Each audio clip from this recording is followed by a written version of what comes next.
আসসালামু আলাইকুম রহমতুল্লাহি বারাকাতুহু। আপনি কি জানেন, যখন পৃথিবীটা ধ্বংস হয়ে যাবে তখন আল্লাহ তাআলা মালাকুল মাউতকে বলবে, মালাকুল মাউত কি অবস্থা? যখন পৃথিবীটা ধ্বংস হয়ে যাবে, যখন আল্লাহ তাআলা একে একে সবকিছু নিয়ে যাবে, তখন মালাকুল মাউতকে বলবে, জিবরাইল আলাইহিস সালামকে আল্লাহ তাআলা বলবে, আই জিবরাইল, এখন কে বাকি আছে? তখন জিবরাইল আলাইহিস সালাম আল্লাহ তাআলাকে বলবে, আয় আল্লাহ, মানুষরা তো সবাই শেষ, এখন শুধু জিনেরা বাকি আছে। তখন আল্লাহ তাআলা বলবে, যাও জিনদের রূহ কবজ করো। তখন জিবরাইল আলাইহিস সালাম জিনদের রূহকে কবজ করবে। এরপর আল্লাহ তাআলা বলবে, আখবিরনি মাইয়া বাকা, এখন কে বাকি আছে? তখন জিবরাইল আলাইহিস সালাম বলবে, আয় আল্লাহ, মানুষরা সবাই শেষ, জিনেরা সবাই শেষ, এখন শুধু ফেরেশতারা আছে। তখন আল্লাহ তাআলা বলবে, যাও ফেরেশতাদের রূহকে কবজ করো। তখন মালাকুল মাউত গিয়ে ফেরেশতাদের রূহ কবজ করবে। এরপর আবারও আল্লাহ তাআলা বলবে, আয় মালাকুল মাউত, আর কে আছে? তখন মালাকুল মাউত বলবে, "আয় আল্লাহ, আপনি মানুষদের সবাইকেও রূহ কবজ করার জন্য বলেছেন, জিনদের সবার রূহ কবজ করার জন্য বলেছেন। এরপরে ফেরেশতারা সবার রূহ কবজ করার জন্য বলেছেন। সবার রূহ কবজ করা শেষ।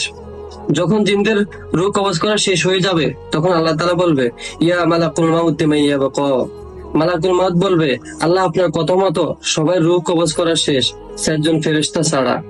ইসরাফিল আলাইহিস সালাম, জিবরাইল আলাইহিস সালাম, মিকাইল আলাইহিস সালাম, আজরাইল আলাইহিস সালাম, এই 4 জন ফেরেশতা ছাড়া আর সবার রূহ কবজ করা শেষ। আল্লাহ তাআলা বলবে, যাও ইসরাফিল আলাইহিস সালামের রূহ কবজ করো। এরপর যখন রূহ কবজ করা শেষ হয়ে যাবে, তারপর আল্লাহ তাআলা বলবে, জিবরাইল আলাইহিস সালামের রূহ কবজ করো। যখন জিবরাইল আলাইহিস সালামের রূহ কবজ করা শেষ হয়ে যাবে, তখন আল্লাহ তাআলা বলবে, মিকাইল আলাইহিস সালামের রূহ কবজ করো।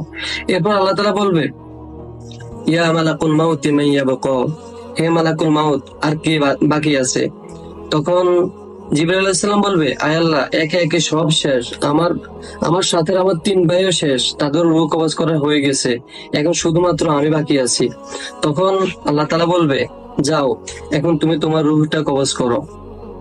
তখন জিবরাইল আলাইহিস সালাম বলবে, আয় আল্লাহ, রূহ কবজ করা এত কঠিন কাজ, যদি আমি জানতাম তাহলে আমি কখনো কোনো মানুষের রূহ কবজ করার জন্য এই কাজটা আমি আপনার থেকে নিতাম না, আমি আপনার থেকে ক্ষমা চেয়ে নিতাম। এটা এত ভয়ঙ্কর একটা কাজ। তো সবাই মৃত্যুকে ভয় করো, মৃত্যুকে না ভয় করি। এখন দেখতেছি আমরা সবাই নামাজ না পড়ে চলতেছে স্বাভাবিকভাবে, কোনো ভয় নেই তাদের ভিতরে। তো ভাই, সবাই মৃত্যুকে ভয় করে চলো। তো সবাইকে মৃত্যুর স্বাদ গ্রহণ করতে হবে। কুল্লু নাফসিন যায়িকাতুল মাউত, এই কথাটা যদি সবাই ভুলে যায় তা তো হবে না। সবাই মৃত্যুর স্বাদ গ্রহণ করতে হবে। তো ভাই, সময় থাকতে সবাই নামাজ কালাম পড়ে আল্লাহ তাআলার বিধান মেনে চলে, সম্বল অবলম্বন করে মৃত্যুর জন্য প্রস্তুত হয়ে থাকা সেই তৌফিক দান করেন। আমিন। আসসালামু আলাইকুম রহমতুল্লাহ।